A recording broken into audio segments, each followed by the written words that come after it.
Abandoned by his parents at level 3, Entrana Bro was raised by monks on the Holy Island. When he had matured physically and mentally, he learned of the clash between his parents. Now, with motivation and superpowers, he has the foundation necessary to save Gielinor. He may take risks, he may face obstacles, but he will not stop until his goal is achieved. This is my story-based version of the Vanilla Chunk Challenge.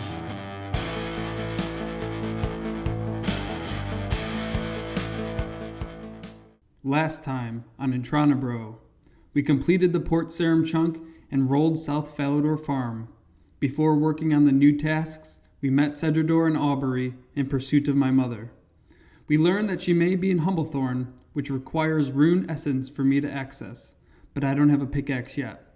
So instead, we killed some little dudes in red suits, knit some napkins, and baked some fancy potatoes. At the end, we were rolling our next chunk. Now begins episode 7.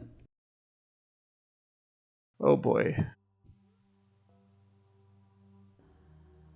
Let's see what it is. Oh, of course it is, man. Of course it is. Take me there. Huzzah. Oh my lord. Look, it's just taken a while to update those chunk tasks. Making an Admiral Pie finally comes around. Why? Where does it think I'm gonna get tuna from? Not that I have one in my inventory already. Wow. This is interesting.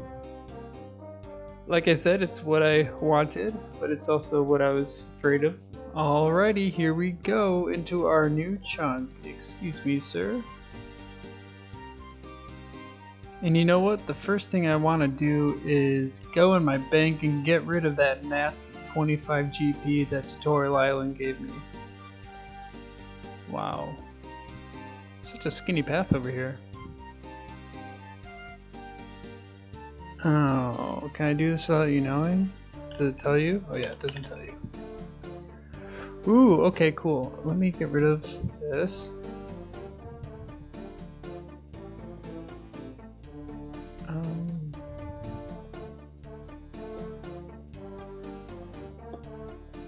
Get over there. Cool, so I mean, none of this should be too much of a surprise to you or me. Seeing the quantities of some of these things are kind of fun, but okay. So we have the bank, which is great. Ooh. I'm not sure if I could weave in here.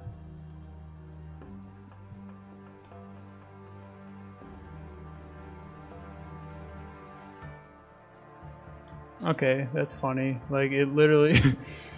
Of course. So I can't get in there. I guess I could kill them through the fence. Wow. What a fancy man this is. This episode is going to have a lot of talking about my chunk requirements and the decisions that I've made, and I want to do this at the beginning for complete transparency. Alright, mining amethyst. I have to go from level 1 to 92 mining, which is 6.5 million XP. I've never mined amethyst in my life, but here it is in all of its glory. Let's assume I power mine iron perfectly with 50k XP per hour. This would take 130 hours, which is 5.5 days, and it certainly will take longer than that. Yet, there's no better place for me to mine. I have the mining guild and the motherlode mine, so let's do it. Crafting amethyst bolt tips. This requires 83 crafting and 2.67 million XP to get there. After I mine amethyst, I can use a chisel on it to make some bolt tips. Interestingly, whereas for other stones the fletching skill is required, for amethyst it's the crafting skill. I should get a lot of gems during my mining grind, both directly and indirectly, but otherwise my crafting methods are pretty crap.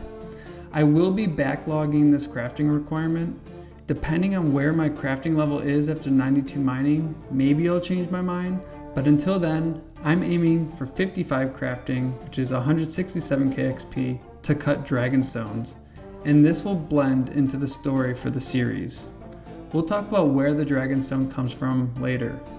Smelting a rune bar requires 85 smithing. To get the 3.62 million XP necessary, I really don't have good options. As you'll see later in this episode, even with the techniques that I discover, I estimate that it will take even longer than 92 mining. The way I see it, this requirement would be an excessive delay for the series progression. I considered targeting 50 smithing for mithril, but instead settled on 70 for the adamant bar. That's 737k XP. This does not mean that the rune bar is forever backlogged. I do intend on having a mechanism to trigger its requirement, such as a quest involving dwarves, maybe a transportation method or a new furnace. Baking an admiral pie requires level 70 cooking. At first glance, this seems like a faulty task for two reasons. First, the pie dish. I don't have access to one, but actually I do. The pie dish is a spawn in the dwarven mine, so I can get one there. What about double processing salmon? I'll be needing to cook a salmon that I catch, and then cook it again when forming the admiral pie. But due to receiving a cooked tuna as a drop from greater demons at a drop rate less than 1 in 500, I need to process the tuna. So this requirement is in service of the tuna drop and would not be duplicative. Good thing I hung on to it for so long. And the rest of the ingredients for the admiral pie are easily accessible.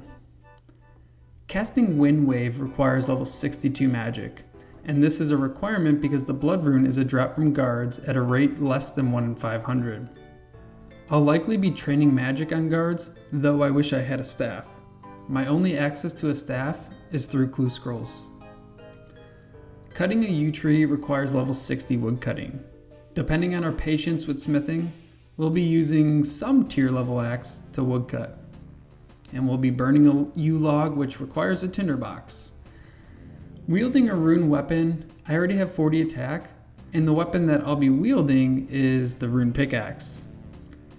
Now the last two are wielding an adamant knife and warhammer, requiring level 30 ranged and strength respectively. Due to my decision to change the smithing requirement, I'll actually need level 20 for each, for mithril.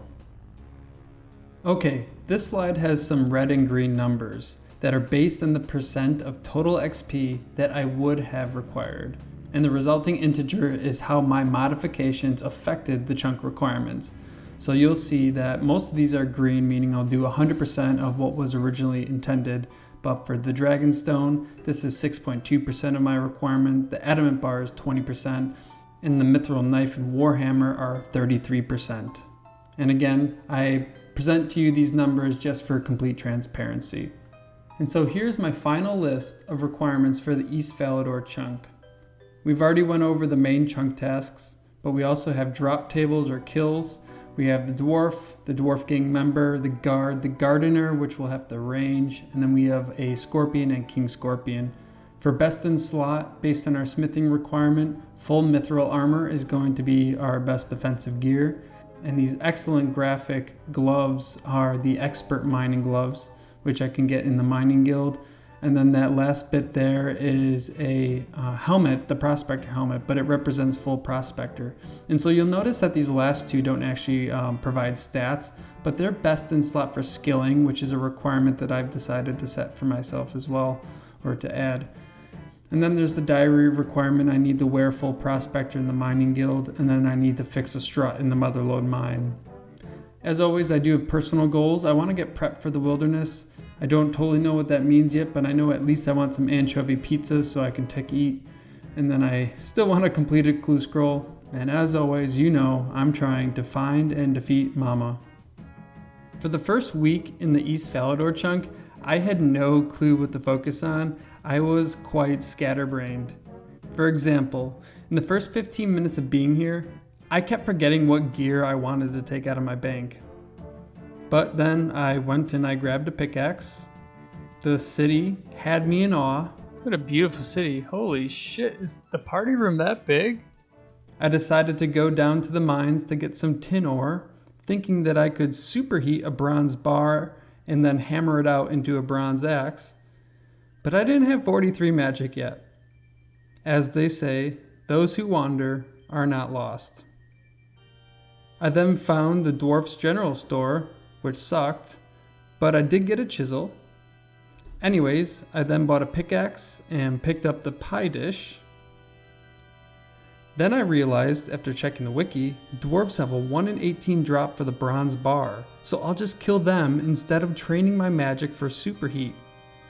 All in all, I was just really excited to be here, because as some of you are probably scratching your head thinking, yeah, there's a furnace on Entrana that I'm totally forgetting about. So here's just a realistic portrayal about how things go sometimes and how pleasantly disorganized I can be. Bring it on, little man.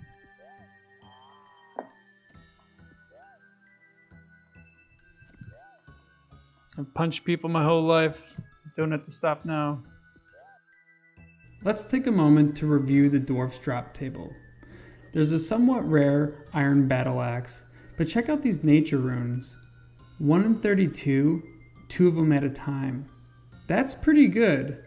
And once I realized I had the Entrana furnace, I was still curious whether I could possibly, passively, while training and fighting these dwarves, collect enough ore, bars, and nature runes to be a substantial training method for smithing. In only 20 dwarf kills, I've gotten 2 iron battle axes. Hell yeah, dude! Got some nature runes. Let's go! Let's go! Let's go! Let's go! I am, I don't know, 6k, 7k away from 43. Let's keep it going. Give me nature runes! Nature runes! Tin ore! I'll take tin ore!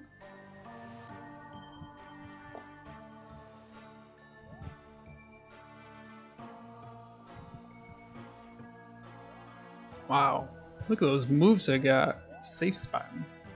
And I got a clue scroll beginner. I think I could actually do one in this chunk. Not this one. Decent first trip. I got 2 natures and 3 bronze bars. Some ores to show. Iron bars. And you know what? I'm thinking there's a general store down in the Dwarven Mine. I'm gonna be selling these battle axes and stuff, so I'm gonna just hold on to them. Well, probably should have sold them while I was down there, but 43 magic. Now I can do superheat. Oh, and now instead I could actually start poking them with the magic stick. Pretty decent second trip. By the way, I've done the math to try and find out what I'm going to need here. So I need to get to level 17 smithing in order to make iron axes. Iron axes will greatly expedite the rate at which I cut willow trees. And knowing that a bronze bar when smithed on an anvil gives us 12.5 XP each, I would need 220 bars to get to that level. Granted, some of these I'm actually going to be superheating, which will give me an additional 6.2 XP added to that 12.5, so I might need a little bit less than that.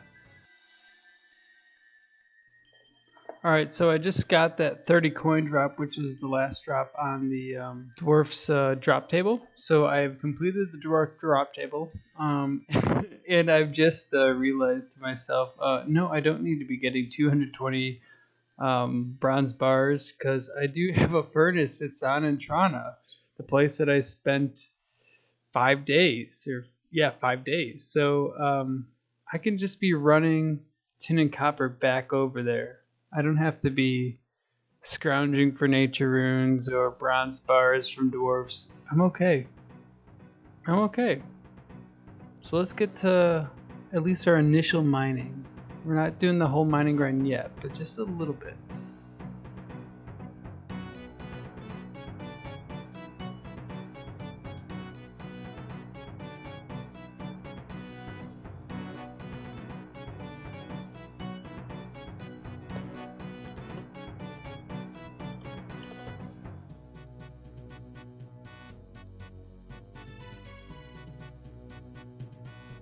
Ooh, that is 2 mining myself. How about that? Let's see if he says congrats back. Come on, bro. Hell yeah. Thanks, man.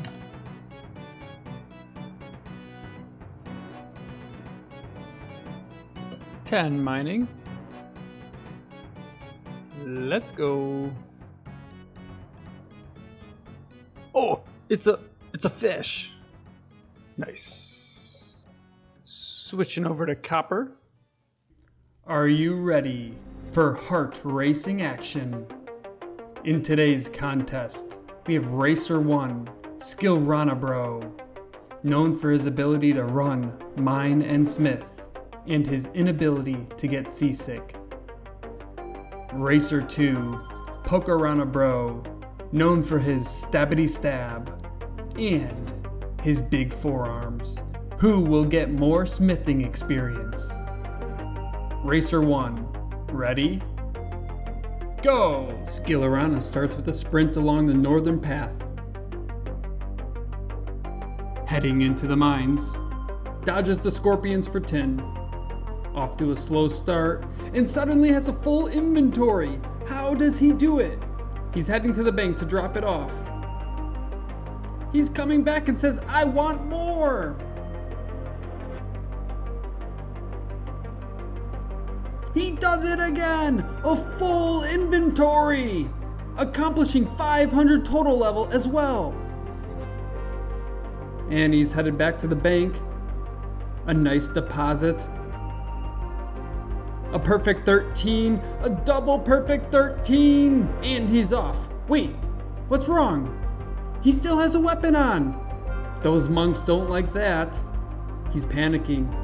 He doesn't know what to do. That loss in run energy is gonna cost him. And he's trotting along the docks for a quick trip to Entrana. Over to the furnace. Sizzle, sizzle, he's making those bars. And he's headed back.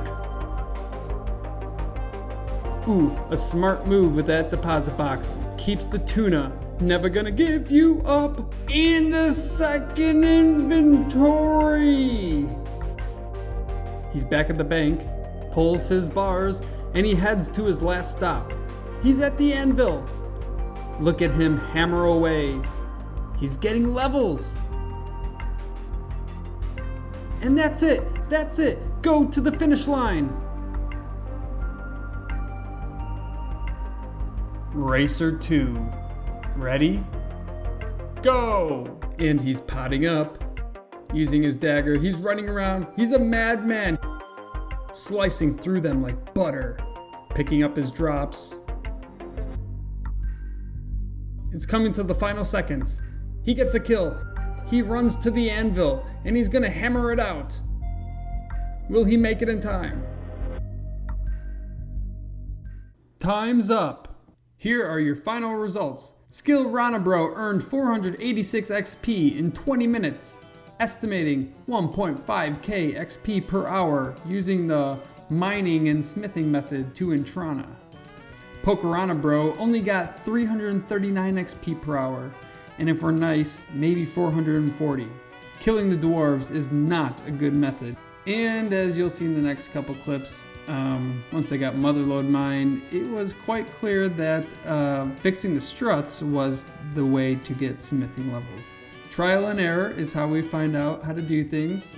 I could have done more research to start with, but scatterbrained is who I am, and scatterbrained is who I will be. At the Motherlode Mine, you mine the ore veins and put those pay dirt into the hopper, and then the river, which is powered by these big wheels, will clean them. But to keep those wheels going, you have to sometimes repair the struts, and so that's where you can get smithing XP by using a hammer. And to powertrain smithing this way, you can just rapidly hop worlds, but the hourly XP rate is significantly scaled according to your current level.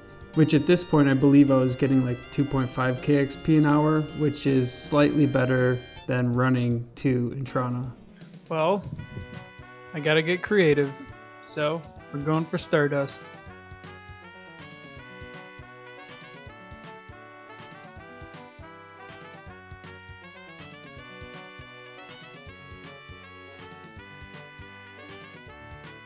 As your mining level increases, you become eligible for different types of ore and different rates of that ore, so this is a fun graph to look at.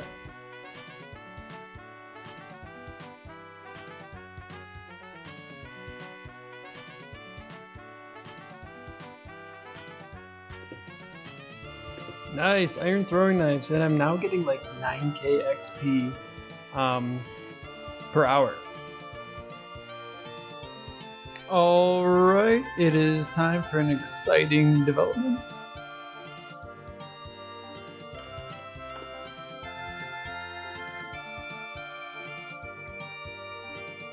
So, some say it's not a good investment, others say it is. I'm saying I'm gonna do it no matter what, and then when the time comes, I'll refund it. This is exciting. Oh my gosh, what does it say? 2,000 Stardust, 2,000 Stardust. Thank you very much. And so what this does is it raises my mining level by 4, an invisible bonus. It itself has no bonuses. So maybe I could bring this to Entrana. Alright, looks like I have 60 nuggets. So I'm gonna visit Prospector Percy and buy my first item, the jacket. Wow. Look at that muscular man. That necklace. Let's go, dude. Hell yeah. Boom, boom, boom. 56 mining. Alright, well, I think it is time for me to finally get a better pickaxe. I'm still using the adamant one. So I am going to try and figure out a way to make money. By the way, I am getting mithril ore now. Wow, that was a lot of mithril ore. It's hard to know what to sell, really. Alright, Entrana Bro is all geared up and ready to take on something he thought he was not going to be fighting again. It seems like the greater demons are going to be one of the better sources of GP for me. One of the added benefits of me killing them right now is that I am going to have to get 61 or 62, whatever it is, magic. Oh boy, and that's all the runes I have, so... yeah, I guess I'm going to have to make money a different way. I got 666. Woo! Oh, fuck. Alright, I'm wanting to see how much cash I can get for ore at the store. 45 coins. That's not very good. 48, it's not even that good. 13, it's nothing. So I then decided to try thieving for money, and from men I was getting 8.5k XP per hour and 3k GP per hour. But since I need 40 thieving, I figured I'd see what candles get me, and I was averaging like 13.5k XP there, but I wasn't getting money. So I decided to thieve the men because I was getting money there. And then every once in a while, I might go mine a star. But in classic fashion, I changed my mind and decided to steal candles instead. Oh boy, what do we got now? What is this? 1, 2, 3. I know Oh, the limbo. Let's go, let's go. Yeah. Nice. Oh my god, one more candle, one more candle. Oh, he's a master thief. He can pickpocket from city guards. I'll take some of these with me. Get some fishy fish. What a beautiful land this is, Entrana. Candles and fishy fish. What a life. Alright, I kind of forgot that I got 40 thieving so that I could do this, so that I could steal from the guard. Oh. Come on, man. Fuck. Are you serious? Hand it over. 0 for 5. Dang it. Are you serious? And I'm stuck in the wrong chunk. 0 for 6. 0 for 7. Yes. Completed the task. 30 GP. That's a lot of coins. Now that I have a pickaxe, I can get some essence and go start finding my mother. Let's go.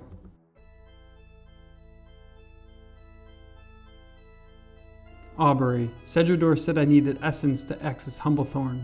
Where do I bring it? On the eastern border of Misthalin lies a Saradomin temple. The priest, Dressel, is in charge and should know how to use it. Follow the winding northeastern path beyond the sawmill.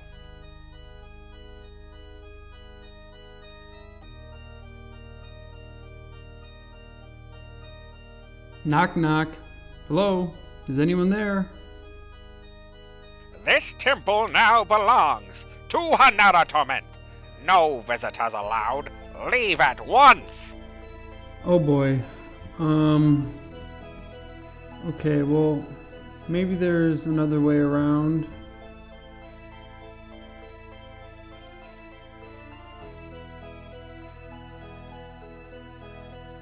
Fear for my safety.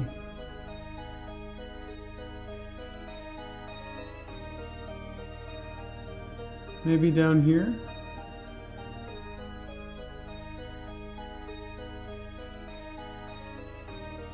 What is that? Ah, what the heck? You've been a bad boy.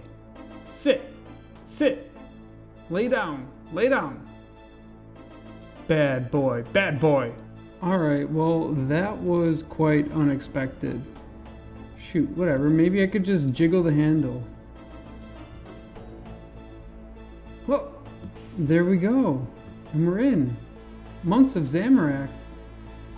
Stop, in the name of Hanara Torment, or you'll be another one of our prisoners. Ah, EBro, you've killed me. Maybe this is the key to get the prisoner. Maybe Drezel is the prisoner. Have to find out. Holy smokes, you've got to tell me who your stylist is. You're looking spiffy. Thanks, I get that a lot. Are you Drezel? Yeah, that's me. Hey, listen, you've got to get me out of here. These whack jobs have been feeding me nothing but anchovies. It's torture. I'll get you out in no time. I'm Entrana Bro. Have you seen my mother? Oh, yeah. I'm pretty sure she's in Humblethorn. Or what's left of Humblethorn. But don't worry, I've locked her in there. Meet me in the basement. And don't mind my dog. She's real friendly if you give her a few pats on the head.